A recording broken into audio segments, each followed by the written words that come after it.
guys, welcome back to the cafe for our reading of the Strawberry Patch Pancake House. I hope you guys have been enjoying it as much as I have. And it's a bestseller for a reason because this author is freaking phenomenal. Laurie Gilmore is her name, and she has a whole series that takes place in Dream Harbor. And I thought the coffee shop would be perfect. So let me know what you prefer, this background or the strawberry one. They're just so different. So let's continue. I know we were at the top of page 164. Iris waved away his list. Yes, I get it. The kid is growing on you. The rest, not so much. He smirked. Other things are growing on me too. Aha, she was right. Flirting was back on the table when they were out here in the world. It was safe out here. Oh yeah, like what? Like long red hair clogging my shower drain? Iris's laugh surprised her so much she almost spat her cider out. Hey, there's so much of it, he said, it like it was a problem, but the way he was eyeing her braid made her think that maybe it wasn't a problem at all. Iris smiled. It's not red anyway, it's strawberry blonde. Oh, excuse me for not knowing the exact color of the hair causing plumbing issues. You're exaggerating. He laughed, maybe a little. His eyes roved over her before landing back on her face. Nice to know you're thinking about me while you're in the shower, though, she teased. Oh, Iris, you have no idea. The words were a low rumble, muttered under his breath as though maybe she wasn't meant to hear them, but she had. And the idea of Archer thinking about her in the shower zipped through her body, hot and dangerous. She leaned across the table like a really stupid moth to a really sexy flame. You think about me in the shower, Archer? He held her stare and she was trapped. Iris, he growled in warning. She was pushing it. This was wildly inappropriate. But didn't that just make it hotter? Tell me about it, she said, and watched the muscle in his jaw flex and his eyes darken. Oh yeah, definitely hotter. But they were safe here in the middle of the bar. This was just harmless flirting. Just keep telling yourself that, Iris. Those nights when you come out to the kitchen, yeah, I can't get you out of my head afterwards. Your mouth and your hair and that damn shoulder that's always bare. I want to rake my teeth across it. Iris's breath caught, forgetting where they were, forgetting that they were surrounded by half the town. She pressed her thighs together. If they were at home, she would have already climbed across the table and attacked them. But they weren't at home. And then what? Her voice was quiet, breathless, and nearly lost in the noise of the pub, but Archer's gaze was trained on her lips. So I get in that shower that smells like you, like your shampoo and lotion, and just like you. And I think about how you were naked in that same spot earlier that day, and I think about what would happen if I had joined you. Iris let out an involuntary groan, and the place was loud enough that no one heard. In fact, everyone else was going about their evening with no regard to the fact that they'd escalated to full-on foreplay over here. Archer smirked, that dimple mocking her. What would you do if you joined me? She asked, not willing to be the one who blinked first in this game of sexy chicken they were playing. He shrugged and took another swig of beer. It depends on the night, he said. Sometimes just thinking about you naked and soapy is enough to get the job done. Heat shot to Iris's face and between her legs simultaneously. Other nights, he shrugged again, and Iris wanted to scream. Other nights? What? What do you think about on the other nights? Other nights, I think of wrapping all that strawberry blonde hair around my fist and, well, and what? Paint me a picture, chef. But her surroundings were slowly seeping back in. What the hell were they doing in the middle of the bar? Archer had apparently realized it a second before her. This had gotten wildly out of hand. We need to stop talking about this, Iris, or it's going to be very awkward for me to walk away from this table. She giggled like a maniac. Right, you're right. Sorry, I don't know what came over me. Yes, you do. It was him. He came over you. Don't think about coming. It was my fault. That was way out of line, he said. It wasn't. I egged you on. He huffed a laugh. We are not good at this, Iris. At what? Being super professional around each other. Being super professional around each other? Yeah, that. I know, I'm sorry, but in my defense, you're really hot. Archer's smile grew. Oh, really? Don't pretend you don't know. That makes it even worse. Well, in my defense, you're really hot too. Thank you, she said with a grin. Archer laughed again, and she loved it. She wanted to eat that laugh with a spoon. But I really don't want to mess this up for Olive, he said, suddenly more serious than he'd been all night. She's been through so much and she likes you, and I don't want anything to ruin that. I've slept with enough coworkers to know it never ends well. Of course you're right, she finished off her drink, desperately needing another. Don't worry, I'll keep it in my pants. I appreciate everything you've done for her. She's already made so much progress. Iris still didn't feel like letting the kid eat processed snacks and throwing some sheets over the dining room chairs to make a fork was really doing all that much. But if Archer wanted to praise her, who was she to stop him? Thanks, I'm glad you're happy with how things are going. As much as Iris agreed that a fling with Archer definitely did not mesh with her keeping this job, the fact that this conversation had gone from scorching hot dirty talk to a job performance meeting was pretty lame. I'm going to grab another drink, she said. Want me to get you one? Before Archer could answer, Kara, Annie, and Noah landed at their table with a tray of shots. You two looked way too serious over here, Annie said with a devious grin. But we have the antidote. Shots? Really? Iris asked. Post-meeting drinks did not usually include shots, but apparently they were going big tonight. Oh, no. Iris, we are on the 14th consecutive month of winter, Kira said. We need to drink. Makes sense to me, Archer said, grabbing his shot and tossing it back. Kara and Annie cheered. Iris took a shot, and at that point, the night got a bit fuzzy. You can cook when you're drunk? Iris asked, delighted by this prospect. They were back home, and pancakes seemed like the perfect thing to cap off this night. She was starving after her dance-off with the aerobics ladies. Of course I can, Archer said, still cocky, even in his inebriated state. He looked even messier than usual, his hair flopping over his forehead, his eyes sleepy. But he was quicker to smile now, and Iris liked that a whole lot. You have a dimple, she told him as he mixed the batter. I know. It's cute. He smiled bigger. I know. God, you're so cocky. He laughed, too loud for the time of night.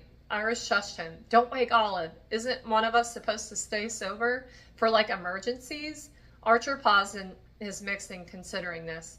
I might be a really bad dad. For some reason, probably tequila-related, Iris found this hilarious. Archer stared at her in surprise, but then started laughing again, too. Sorry, Iris said between giggles. I don't think you're a bad dad at all. I'm definitely a shit nanny, though. You should probably fire me. Maybe. Then I could finally fuck you. Iris froze. Archer froze. Hold on. They stared at each other until Iris started laughing again. Oh my God, Archer. Did you really just say that? A flush had worked its way up his neck. No, let's pretend I didn't. Okay, we'll pretend that you don't have the hots for me. You have the hots for me too, he said, pouring pancake batter into the pan. So maybe I should quit so I can fuck you. Jesus, Iris, don't say things like that. He looked like he was in physical pain now, and Iris couldn't stop giggling. I'm sorry, but this is getting ridiculous. He did the pan flip thing, and Iris gasped. You can do that drunk too? Archer winked at her, and she nearly tipped off her stool in a fit of laughter. Breakfast is served, he said, sliding 2 pancakes onto a plate with a flourish. Iris dug right in. These might be the best pancakes ever, she said with her mouth full. Archer grinned, and Iris reached out and stuck her pinky finger into his dimple. He turned toward her hand and pressed a kiss into her palm. Heat shot through Iris's body. Are you going to lick my finger again? She tried to tease, but her voice came out all breathy and low. He shook his head before he ran his lips over her palm, down to her wrist. He kissed the sensitive skin there and then worked his way toward her elbow, kissing and licking his way across her arm. You're so soft, he murmured, salty and sweet. Perfect. Iris sat perfectly still except for the rapid beat of her heart. She was afraid that if she moved or spoke or blinked, he would stop, and she didn't want him to ever stop.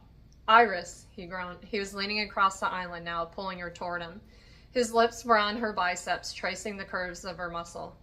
Yes, she whispered. He pressed his lips into her shoulder. His breath was warm on her neck. Iris was dizzy with the proximity, far drunker than she was at the bar, drunk with wanting, drunk with anticipation.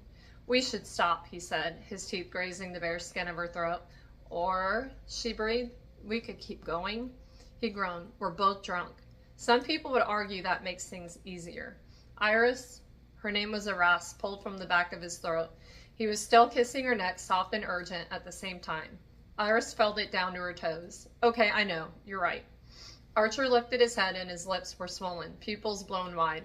Oh God, Iris had never been one for resisting temptation, and now was a beautiful man right in front of her. Hers for the taking if she wanted him, and normally she would totally take him, but he would regret it. The thought crashed into her. Archer would regret this. He would just take it as further evidence that he was a bad father, and Iris couldn't do that to him. Let's just go to sleep, okay? She said, even as the entire rest of her body screamed in agony. Let us have him. Archer blinked. Right, good idea. Iris got down from her seat and took his hand. Make sure the stove's off, she said, before she led him down the hall to bed. In the morning, she would blame the tequila for guiding her into his room instead of her own. But if she was honest, it was what sober Iris had been wanting to do all along.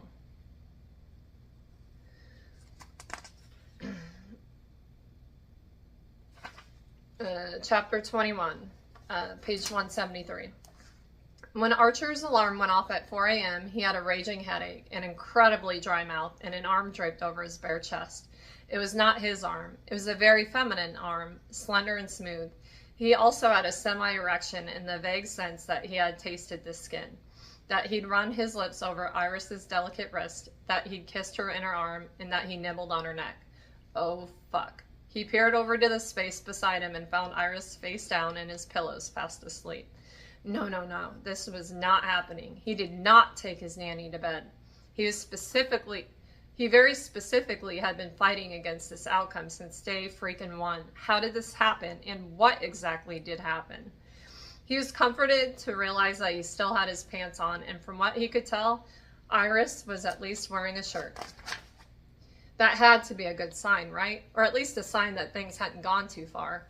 Who was he kidding? Having Iris in his bedroom under any circumstances was too far.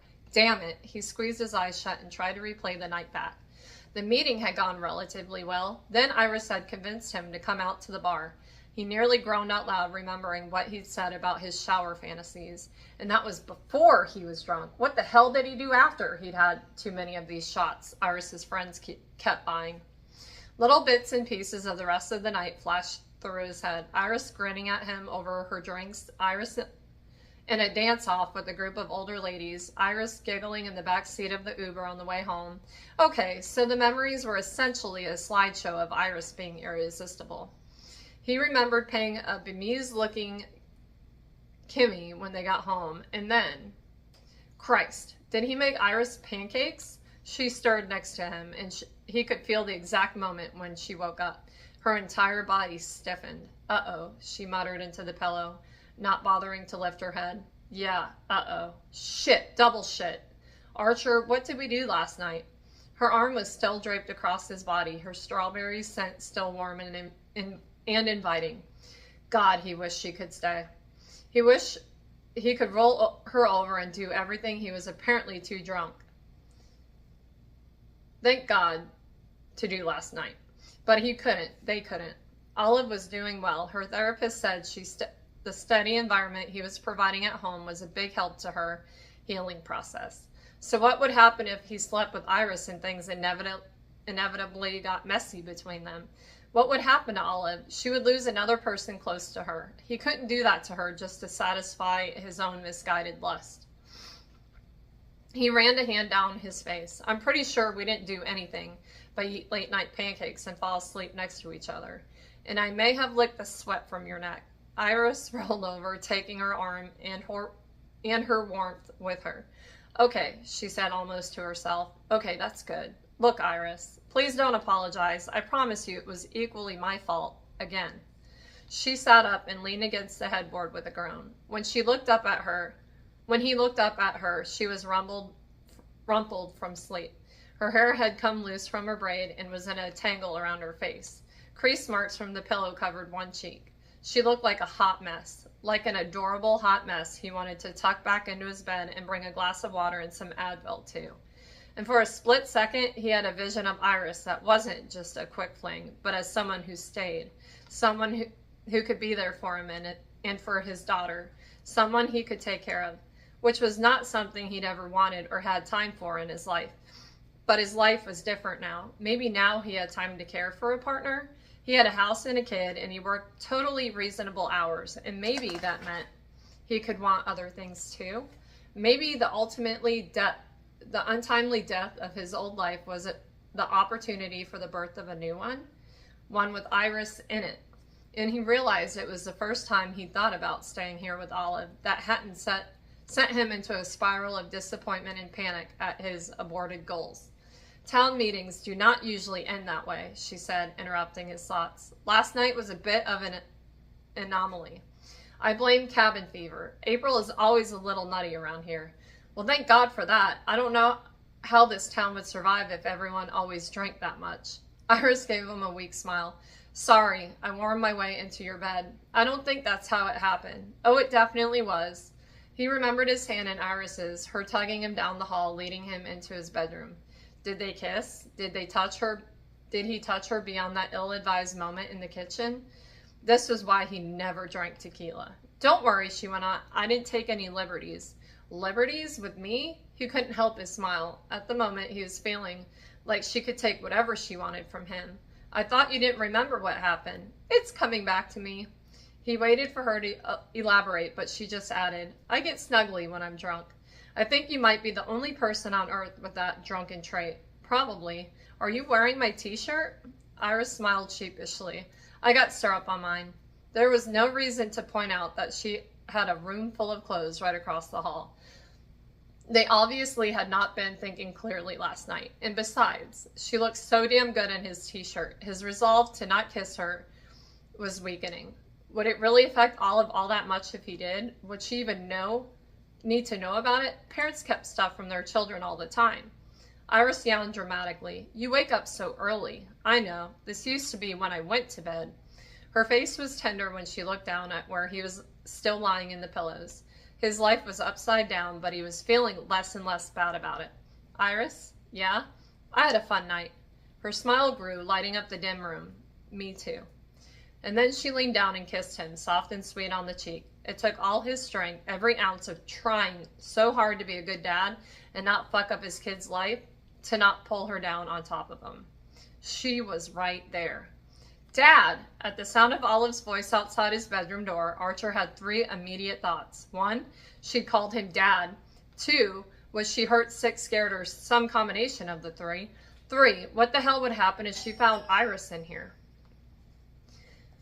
Iris, for her part, was frozen halfway between kissing him and sitting up, her eyes wide and terrified, like they were about to get busted by the feds or something. What do we do? She hissed. Wow. Okay. I don't know, he whispered back. Dad? Olive called again. Be right there, he croaked. Where's Iris? She asked through the door. Iris winced. Oh God, she knows. She knows. What do we do? She whispered and jumped off the bed, looking around the room frantically for a place to hide. Archer got up and grabbed her by the shoulders. Calm down. She doesn't know anything, he whispered back. Iris nodded, but she still looked like she was ready to jump out the window. So apparently her head was not in the same place as his. Iris did not wake up this morning picturing a cozy life together. Of course she hadn't. This was just a job. He was just her boss, a boss she flirted with, but nothing more. He'd let this whole thing get away from him, and he'd risk Olive's mental health for it. Just stand over here. There, he whispered to Iris before opening up the door and peeking out. What's the matter? He asked Olive. Is Iris in there with you?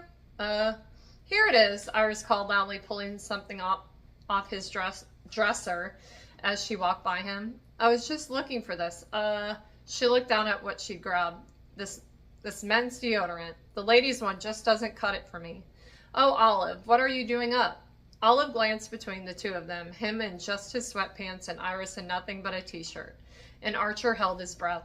I'm thirsty, she said. Thankfully, her 5 years of life hadn't provided her with any reasons why it would be weird for her dad and her nanny to be caught in the same bedroom together, half naked.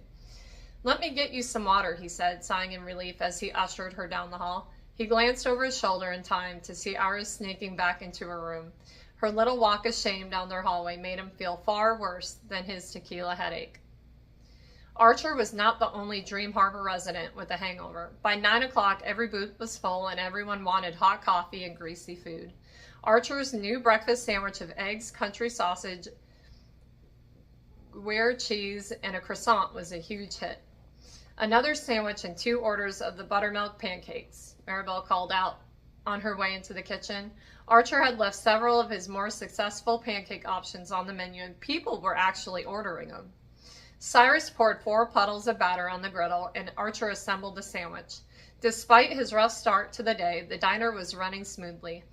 Maribel and Jess were carrying out orders as fast as Cyrus and Archer could cook them up, and for once, the customers seemed relatively pleased. He'd only been beckoned out of the kitchen once, and that was so the mayor could thank him for his input at the meeting last night and report that the townsfolk felt very pleased to have a say in what happened at their beloved diner. More and more, Archer was becoming convinced that these people didn't actually care all that much about the pancakes, and instead were torturing him as some sort of hazing ritual. But if he was passing the test, then all the better, especially if it helped when it came time to reassess the custody agreement. Olive had called him Dad this morning. There was no way he was giving her up now. At least one part of his life was going smoother, because the more he thought about Iris today, about how she felt lying next to him, the more confused he got. They'd nearly been caught, and the look of terror on Iris's face was enough to tell him she wasn't at all interested in something serious with him. Luckily, the breakfast rush flowed directly into the lunch rush, and Archer didn't have much time to think. 2 veggie sandwiches, 1 French onion soup, and 1 side salad, chef. 1 BLT on sourdough, 1 order of sweet potato fries, and a hot coffee, chef. 1 stack of pancakes with blueberries, 1 veggie sandwich, and 1 tomato soup with grilled cheese. The orders kept rolling in, and Archer and Cyrus's rhythm picked up. Cyrus manned the griddle while Archer assembled sandwiches and salads, dishing up soups and making sure the plates looked presentable before being sent out. It was different from his previous kitchen, smaller and more intimate. With so few employees, they really needed to work together well, and Archer had to admit it was nice to work in a kitchen with so little drama. They just got it done. By the end of the day, Archer was sweaty and covered in splashes of soup and salad dressing. Cyrus grinned at him. "Another good day, chef," the old man said, much more chippier since Archer had started taking more of his input. "It sure was, chef." Archer wiped the sweat from his brow with his forearm. Cyrus beamed. He loved it when Archer called him chef. As far as Archer was concerned, Cyrus was one. The man had been cooking for people for 40 years. If that didn't make you a chef, then Archer didn't know what did. "Nice job today," Archer said to Maribel and Jess and Holden, the new waiter they'd hired. "Thanks, chef," Jess said, grabbing her coat and heading out the back door. "Have a good night," Maribel called, following her out. Holden was chatting with the dishwasher, Meg, and the way she was giggling made Archer hope he wasn't about to lose his drama-free kitchen. By the time the kitchen was cleaned up and he was heading home, it was after 5. He ignored the excitement he felt at the thought of seeing Iris again and gave his dad a call. If anyone could talk sense into Archer, it would be him. He dialed and put his dad on speakerphone. "Hey, Arch." "Hi, Dad. How are you? How's the weather up there?" Archer frowned through the windshield. It had finally stopped raining, but today was windy enough to still warrant a jacket. Archer was wondering if warmer weather was ever going to get here. "Not great." His dad chuckled. "It's beautiful down here. Played 18 beautiful holes today." Archer had grown up outside of Boston, but his dad and stepmom had retired down in South Carolina, and they never tired of telling Archer about how nice the weather was. "That's great, Dad." "What? You didn't call to hear me brag about the weather?" he asked with a chuckle. "Not really. So what is it then? How's little Olive? I've got a good story all picked out for next time." Archer had started doing video chats between Olive and his dad had taken to reading her stories to break the ice. When Olive asked him if he was her new grandpa, Archer was sure his dad was going to cry. He'd be lying if he said there wasn't a tear in his eye, too. "That's great, Dad. Olive's fine. She's doing really well, actually." "Okay, so what's the problem?" Archer cleared his throat. It's the nanny." "Not working out?" "No, she's working out great. Olive loves her. Iris seems to know how to get her out of her shell and to make her feel better when she's down." "That sounds perfect. So what's the problem?" "Archie, please don't tell me you slept with the nanny." It stung a little bit that his father would assume he would do that, but he wasn't totally wrong. "No, not really. No. We haven't slept together. Get to the point, son. Archer sighed. This was why he'd called, right? His father's no-nonsense approach to problems. We got drunk and slept in the same bed, but nothing happened. Archer, I know it's bad, but I can't seem to what? Act like a gentleman? Behave like the man I raised you to be. That's not it. It's not like that. Archer ran a frustrated hand down his face. It wasn't like that, was it? He knew his feelings weren't one-sided, but that didn't make any of this a good idea. Then what's it like, Arch? Because I'm as happy as can be about that little girl, but you got one woman pregnant and now you can't keep your hands off the nanny? Jesus, when he said it like that, it made Archer sound like a real piece of shit. His father's tone softened. Look, I know you're doing right by your daughter, and I'm proud of you for that, but I don't see how getting involved with the nanny is a good idea, no matter how cute she is. Cute did not begin to explain how he felt about Iris. She was gorgeous and bright and funny, and this was not helpful. You're right, Dad. Of course. Of course I am. Sleeping with the nanny? That would make things very complicated. Then what? What would happen next? If he slept with Iris, what would she want to happen? Would she want it to be a one-time thing, or could she want more? It confused the hell out of him that idea didn't scare him. More with Iris could actually be great. They were already living together. His kid already loved her. Maybe this all made sense. Well, it made sense to him. Maybe it would horrify Iris. Iris, who claimed she never actually wanted children and had only signed onto this job because she was about to be evicted. And now he was what? Planning their wedding? This wasn't him. Archer didn't have dreams of a wife and a family. He had dreams of being the best chef he could be, of perfecting his skills, of someday earning that Michelin star. And now everything was muddled, and he was clearly losing his grip on what he really wanted, on what he'd always wanted. Yeah, I don't know. It would be awkward, I guess. And I really don't want to have to find someone new for Olive. So there's your answer. Right, thanks. There was his answer, his perfectly reasonable, obviously correct answer. And he hated it. All right, guys. We left off on chapter 22, page 185. Where did I put that little paper? I don't know. Oh. Okay. So, I knew something was going to happen. Actually, I thought more was going to happen. Actually, I thought they would actually sleep together. But they can't yet. Like, that would end. It'd be hard to keep the story going, the storyline going. But I like it. It's getting good. And who doesn't have a parent like that? Like, that'll tell you you're being stupid. I've heard that enough in my life. But guys, I hope you're enjoying it. And I see we almost have 60 people starting the book. That's so amazing. I want to get people reading again, like holding a book reading.